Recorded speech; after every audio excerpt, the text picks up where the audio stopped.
Hello everyone, welcome to my channel Software Quality Assurance and Testing প্লেলিস্টের আজকের video লেকচারে আমরা আরও 4টি টেস্টিং এর টার্ম সম্পর্কে জানব।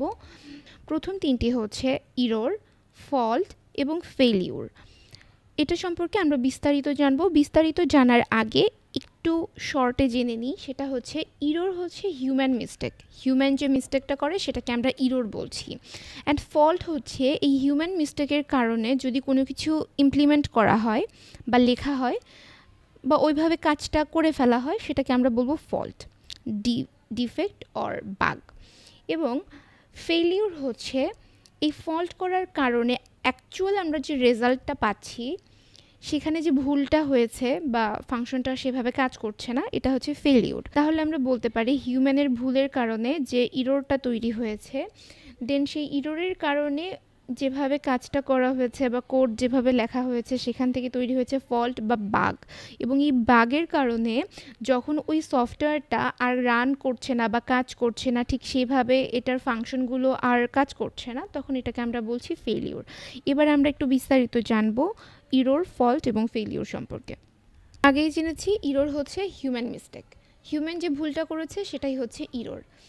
আমরা একটা এক্সাম্পল দিয়ে চিন্তা করতে পারি। ধরেন যে একটা শেফ, সে হচ্ছে একটা রেসিপি লিখছে একটা খাতায়, এবং রেসিপি লেখার সময় সে ভুলবশত 1 কাপ সুগার লিখতে গিয়ে 1 কাপ সল্ট লিখে ফেলেছে।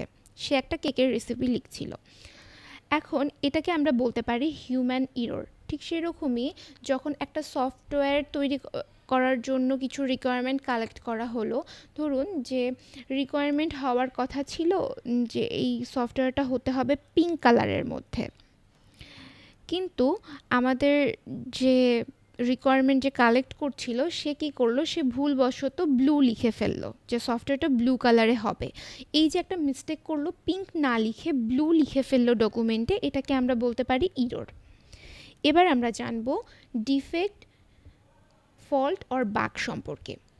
এটা হচ্ছে এরর হওয়ার কারণে যে ইমপ্লিমেন্টগুলো হচ্ছে সেটাকে আমরা বলতেছি ফল্ট, ডিফেক্ট অর বাগ।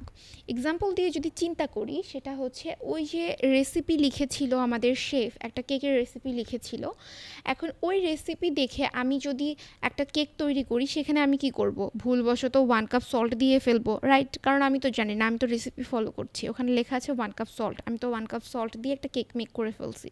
তার মানে কি, আমার কেকে একটা ভুল আছে, একটা ডিফেক্ট আর একটা ফল্ট তৈরি হয়েছে। সেরকম সফটওয়্যারের ক্ষেত্রে এটা হচ্ছে, আমি ডকুমেন্ট দেখলাম, আমি রিকোয়ারমেন্ট দেখলাম, রিকোয়ারমেন্টে লেখা আছে ব্লু, তো আমি ব্লু কালার একটা সফটওয়্যার মেক করে ফেলছি। তাহলে এটা কি? এটা একটা ফল্ট। এটা একটা ফল্ট, কারণ বলা হয়েছিল পিঙ্ক কালারের একটা সফটওয়্যার বানাতে হবে, কিন্তু যে রিকোয়ারমেন্ট কালেক্ট করেছে সে ভুলবশত ব্লু লিখে ফেলেছিল, অ্যান্ড আমিও ভুলবশত ব্লু কালারেই একটা সফটওয়্যার ইমপ্লিমেন্ট করে ফেলেছি। দ্যাট মিন্স এটা হচ্ছে আমার ফল্ট, ডিফেক্ট অর বাগ। এবার আমরা জানবো ফেলিউর সম্পর্কে। ফেলিউর হচ্ছে দ্য রেজাল্ট।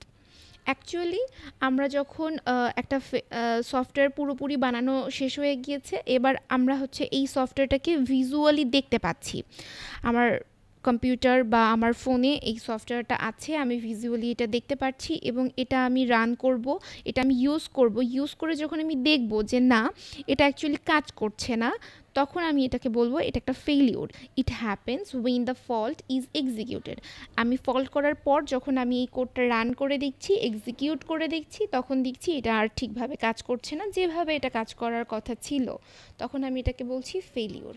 যদি একটা এক্সাম্পলের কথা চিন্তা করি, ওই সেম কেক বেক করে ফেলেছিলাম, এবার কেকটা যখন কেউ টেস্ট করে দেখবে, তখন সে কি করবে, সে একটা সল্টি টেস্ট পাবে, রাইট? যেখানে তার একটা সুইট টেস্ট পাওয়ার কথা ছিল, কেক খেয়ে সে দেখবে এটা একটা সল্টি একটা কেক।